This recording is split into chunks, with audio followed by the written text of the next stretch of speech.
ကဲကျွန်တော်ရင်ကုန်ပြောရှင်တာရဗီဒီယိုကြည့်ရှုအားပေးကြတဲ့မိတ်ဆွေများအားလုံးမင်္ဂလာပါအဲ့တော့အခုကမှဆိုလို့ရှိရင်တော့ကျွန်တော်တို့ဟလာခုနှစ်သားသမီးတွေရဲ့အထူးအရေးကြီးကိစ္စအတွက်ရေတွေအောင်လမ်းညွှန်သွားမှာဖြစ်ပါတယ်အဲ့တော့ဟလာ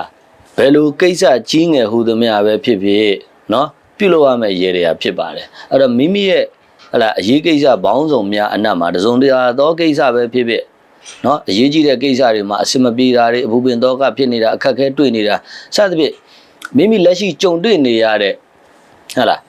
ာကိစ္စတွေအပေါ်မှာအပူပင်နဲ့တောကတွေနဲ့ရင်ဆိုင်ကြုံတွေ့နေရတယ်ဆိုရင်အခုရေတွေအောင်လုပ်ပါအဲ့ဒီလိုပဲဟလာဒီလိုမျိုးပါကိုယ့်ရဲ့လောက်ကန်ကြံစီသမျှတွေအဆင်ပြေအောင်ဟလာအရေးကြီးတဲ့လုပ်ငန်းတွေကိုဒီတစ်ပတ်တာမှာလုပ်မယ်ဆိုရင်ဟလာကိုယ့်ရဲ့လောက်ကန်ကြံစီသမျှတွေဟလာအောင်မြင်ဖို့အတွက်ဆိုရင်လည်းအခုရေတွေအောင်လုပ်ပါအဲ့တော့အခက်အခဲရှိလို့ပဲဖြစ်ဖြစ်သို့မဟုတ်တစုံတရာဒီတစ်ပတ်အတော်တွင်းမှာအရေးကြီးကိစ္စတွေအတွက်ရေရလုပ်ဖို့ပဲဖြစ်ဖြစ်အခုပြောတဲ့ရေရအစီအမံကိုလုပ်ပါအဲ့တော့အပတ်စဉ်တိုင်းလဲကျွန်တော်တို့လမ်းညွန်ပြောပြပေးနေတာဖြစ်ပါတယ်အဲ့တော့လက်တလောဘေဒင်ဟောကန်တွေကိုသွားပြီးတော့မမေးနိုင်ဘူးဆိုရင်တော့ဟလာကိုယ့်ရဲ့ဒီတစ်ပတ်အတော်တွင်းမှာအရေးကြီးကိစ္စကြုံလာရင်ဒီဗီဒီယိုလေးကိုကြည့်ပြီးတော့ရေရလုပ်လို့ရအောင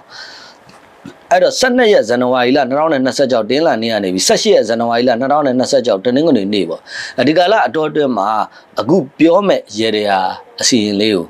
လောက်ပါလို့ကျွန်တော်တိုက်တွန်းရမှာဖြစ်ပါတယ်အဲ့တော့နေသားအလိုက်ကျွန်တော်တို့လမ်းညွန်ပြောပြသွားမှာဖြစ်ပါတယ်အဲ့တော့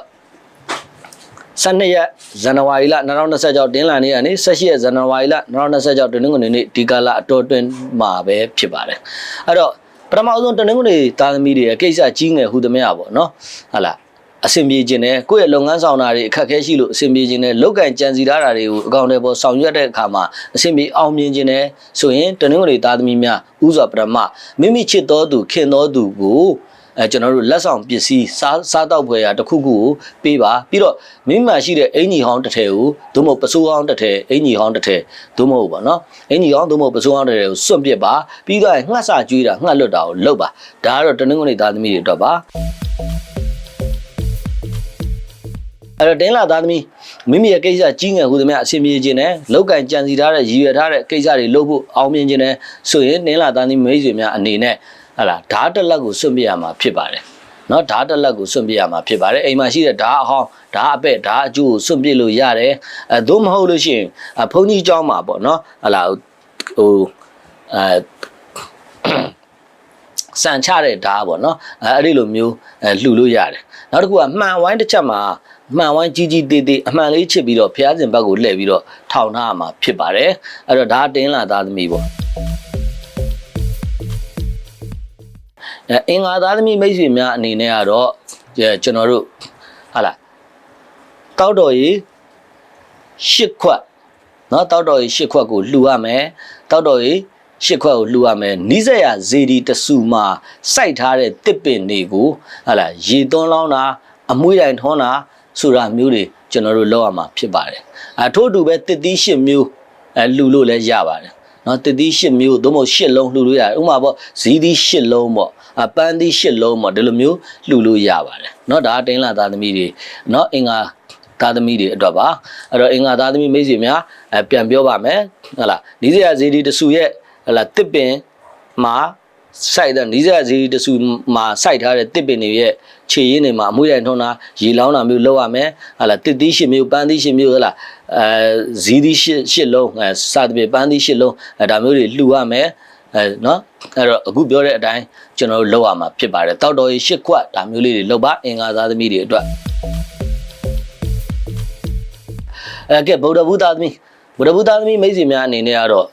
ဟာလာကျမ်းမာရေးမကောင်းတဲ့သူကိုဆေးဝါးဓာတ်စာလှူရတာမျိုးလုပ်ရမှာဖြစ်ပါတယ်เนาะကျမ်းမာရေးမကောင်းတဲ့သူကိုဆေးဝါးဓာတ်စာလှူပါဟာเนาะနောက်ပြီးတော့အခြေအနေမှာအဆင်မပြေတဲ့သူတွေကိုယ့်ပတ်ဝန်းကျင်မှာအနီးနားမှာရှိနေရင်သူတို့တရောင်းတနေရာနေတက်လိုက်တော့ဟာလာကုညီပေးမှပေးပါเนาะအခုလိုမျိုးကျွန်တော်လုပ်ရမှာဖြစ်ပါတယ်ကျွန်တော်တို့ကြာသာပရိသတ်သမီးတွေအနေနဲ့ကဏန်းလွတ်တာငါးလွတ်တာဆိုတာမျိုးတွေလုပ်ရမှာဖြစ်ပါတယ်ကဏန်းလွတ်တာငါးလွတ်တာလုပ်ရမယ်အိမ်မှာရှိတဲ့စနေနံပစ္စည်းအဟောင်းအဆုပ်အပြတ်ထဲရမှာတခုခုကိုစွန့်ပြရမှာဖြစ်ပါတယ်အဲ့တော့မီးကျစ်စနေနံပစ္စည်းတွေဖြစ်တဲ့မီးကျစ်တို့နာရီတို့အထည်ထီးဖက်နှက်တို့ဟလာဒီလိုဟာမျိုးလျှက်စစ်နဲ့ဆက်ဆက်တဲ့ပစ္စည်းတို့ဒီလိုဟာမျိုးတခုခုကိုစွန့်ပြရမှာဖြစ်ပါတယ် နောက်ကျွန်တော်တို့တောက်ကြသားသမီးပေါ့တောက်ကြသားသမီးတွေမိမိကိုယ်ကိုယုံကြည်ရာဘုရားရှင်မောင်ကိုဟလာလာမုတ်တစ်ခုလူပါပြီးတော့ဟလာမျက်စိမကောင်းတဲ့သူဟလာမျက်မှန်တက်တဲ့သူကိုမျက်စိနဲ့ပတ်သက်တဲ့ဆေးဝါးတက်စာတစ်ခုခုအထောက်ပံ့ကူညီရမှာဖြစ်ပါတယ်ဒါကတောက်ကြသားသမီးတွေတော့ပါစနေသားသမီးမိတ်ဆွေများအနေနဲ့ကတော့ဟလာကိုကဘာလို့မလဲဆိုလို့ရှိရင်ကိုကဟလာကောင်းကြီးမောင်တပွဲเนาะမုတ်လုံးရေပေါ်တပွဲเนาะလှူရမှာဖြစ်ပါတယ်ကောင်းကြီးမောင်တပွဲမုတ်လုံးရေပေါ်တပွဲလက်ဖေးတစ်ခွက်မိမိကိုယ်ဝယ်ယုံကြည်ရာဖះရှင်ကိုလှူပါအဲ့တော့အသီးသီးနေလိုက်ကျွန်တော်တို့လုံးရမယ်ရေတရာလေးတွေကိုလမ်းညွန်ခဲ့တာဖြစ်ပါတယ်အဲ့တော့နေလိုက်အသီးသီးအခုပြောတဲ့ရေတရာလေးတွေကိုလှုပ်ဖို့တိုက်တွန်းပါတယ်ဟလာမိမိရဲ့အခက်ခဲအကြောင်းချင်းရာကိစ္စပဲဖြစ်